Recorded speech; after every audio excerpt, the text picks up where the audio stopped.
I think from here on out, it's going to get a little repetitive of what's going to be winning some awards. Although I will say the Paul Giamatti holdovers nomination, that was at plus 400 about a month ago. That Okay. line's moving closer and closer. About, was it 2003 when Sideways came out? The Academy kind of made a big mistake by not nominating Paul Giamatti. It's been one of, if you listen to Oscar prognosticators, it's one they keep going back to. Like, oh, Giamatti should have been nominated for Sideways that year. This Yeah. could be the year they pay him back. Now, they did get him a Best Supporting Actor Academy Award for Cinderella Man in 2006. I think if anyone's going to upset Murphy, it's going to be Giamatti. But, I mean, maybe this is the point we talk about Oppenheimer. I am not the biggest Christopher Nolan fan. I own all his Okay. films. I like him quite a bit. I'm just not a massive fanboy over him.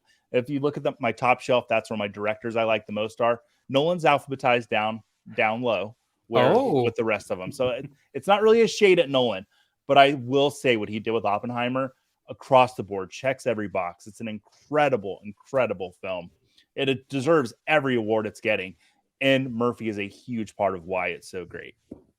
awesome. Awesome. Jamie saying Cinderella Man is one of his favorites. I agree. I love Cinderella Man. How about Big Fat Liar for Paul Giamatti? I mean, that was That's an a pull. absolute banger. Hoov, that was your and I's childhood, man. Big Fat Liar, Frankie Muniz, Amanda Bynes. How about that crew?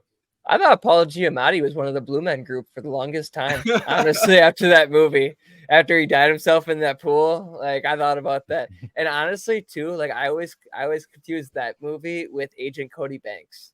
Oh, fair enough. That came out around the same time. Like I always confuse those two movies, but that's a good throwback. I'm glad you threw that in there. But pretty much like Joey, you took the words right out of my mouth. Like I feel like they're waiting for the opportunity to give Paul Giamatti the Oscar, and obviously you're hearing everything about Oppenheimer. Maybe as a big Barbie fan, I could go out and say that Barbie pretty much took all the wind out of opening weekend in a sense. I feel like Barbie kind of took it away, but it's I understand why the lines get moving closer, but deep down that Cillian Murphy's probably the smart bet.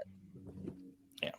Eric, is plus 175 enough for you to get behind the little bit longer shot of Paul Giamatti?